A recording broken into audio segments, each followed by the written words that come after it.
अस्सलाम वालेकुम। उम्मीद करता हूँ सब खैरियत से होंगे। लास्ट नाइट जो इस्लामाबाद के अंदर खून की होली खेली गई, जो इतना ज्यादा जुल्म हुआ एहतजाजियों के साथ, और जो भी पूरे पाकिस्तान से इमरान खान के हक में जो लोग आए हुए थे उनके साथ एक जुल्म और बर्बरियत की गई। जो फिगर्स हैं वो डिफरेंट आ रही हैं। 309 भी आ रही हैं, 313 भी फेसबुक पे आ रहा है, 209 भी आ रहा है। जो लेकिन जो मैंने थोड़ा सा होली फैमिली पेम्स और जो ये हॉस्पिटल्स हैं पॉली क्लिनिक, इन यहाँ पर थोड़ा सा आइडिया किया, यहाँ पर पता कराया, तो जो मुझे नॉलेज में आया वो 53 लोगों की अमवात का आ रहा है। लेकिन जो गवर्नमेंट है वो 12 अमवात का कह रही है कि 12 लोग इन झड़पों में, इस तसादुम में फोत हुए या शहीद हुए। चाहे एक बंदा भी शहीद हुआ है, चाहे 12 हुए हैं, ना खुदा ना खास्ता चाहे 200 हुए हैं, एक बंदे की भी जो जिंदगी है वो बहुत कीमती है रियासत के लिए। लेकिन जो रियासत है वो आपको पता है कैसा किरदार अदा कर रही है पिछले 2-2.5 सालों से।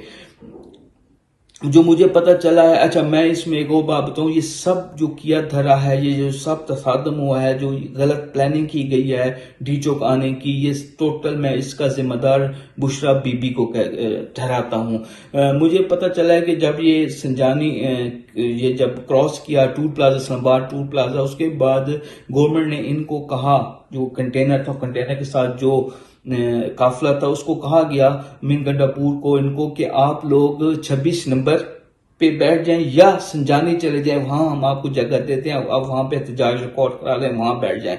इवन देन जो ब्रिस्टर गौर हैं उनकी भी इमरान खान के साथ मुलाकात हुई, और अकॉर्डिंग टू मोहसिन नकवी का कहना यह है कि इमरान खान भी इस बात पे, चेयरमैन पीटीआई जो है वो भी इस बात पे मान गए थे कि जो धरना है वो संजानी या 26 नंबर पे दिया जाए, वहां पर बैठ जाया जाए, वहां पर एहतजाज रिकॉर्ड कराया जाए। लेकिन बुशरा बीबी की ख्वाहिश थी, बुशरा बीबी की एक अनजानी पता नहीं क्यों वो चाहती थी कि डी चौक पहुंचा जाए। मीन गंडापुर को जब पैगाम गवर्नमेंट का पहुंचा तो मीन गंडापुर भी इस बात के हक में थे कि 26 नंबर पर बैठ जाते हैं। मेरे ख्याल में अगर वो 26 नंबर पर बैठ जाते, क्योंकि काफिला देखें 24 का निकला हुआ था, ये मैं मेन काफिले की बात कर रहा हूँ, 24 की सुबह का ये निकला हुआ था और 26 आ गई थी। 3 दिन का ये भूखे थे, प्यासे थे, थके हुए थे, इतना सफर करके आए हुए थे, और ये जो पुलिस के रेजिस्ट है उसको बर्दाश्त ये नहीं कर सकते थे, इनकी सकत खत्म हो गई थी।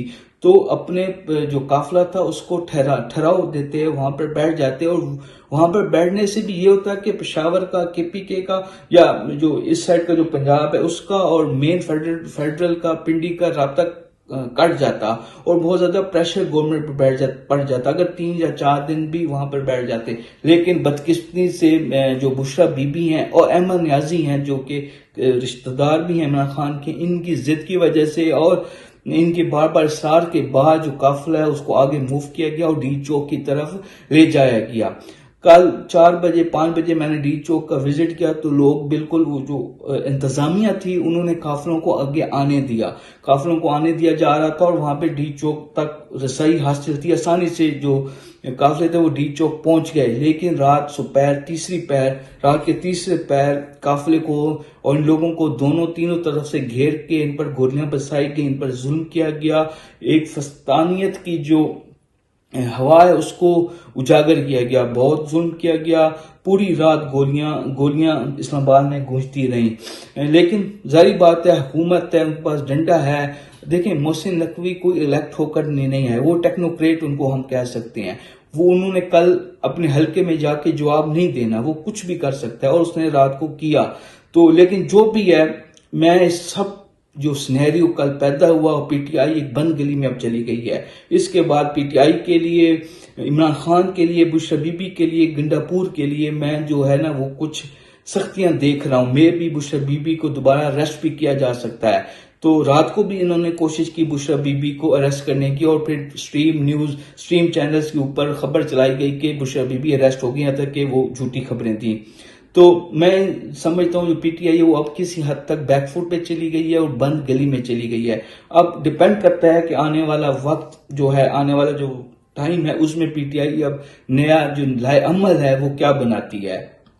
तो अच्छी की उम्मीद थी इस एहतजाज के बाद। अगर प्लानिंग के साथ करते तो एक अच्छी खबर भी आ सकती थी, अच्छी चीजें हो सकती थी, लेकिन जल्दबाजी में और बुशरा बीबी के इस डिसीजन ने कि हमने डी चौक की जाके बैठना है, तमाम जो प्रोग्राम था उसको वार दिया। खैर अच्छी की उम्मीद मुझे अभी भी है। मैंने आपको पहले भी कहा था कि इस एहतजाज से इमरान खान कोई बाहर नहीं आ जाएंगे, बहुत ज्यादा हुई तो एक दो अच्छी चीजें हो जाएंगी, लेकिन आने वाला जो वक्त है वो बहुत खतरनाक है, बहुत एक ना खतरा है, बहुत ज्यादा मुश्किलात का सामना करना पड़ेगा पीटीआई की जो क्यादत है, खास तौर पे अलीन अमीन गंडापुर और बुशरा बीबी को। उम्मीद करता हूँ आपको मेरी ये वीडियो पसंद आई होगी। बहुत शुक्रिया।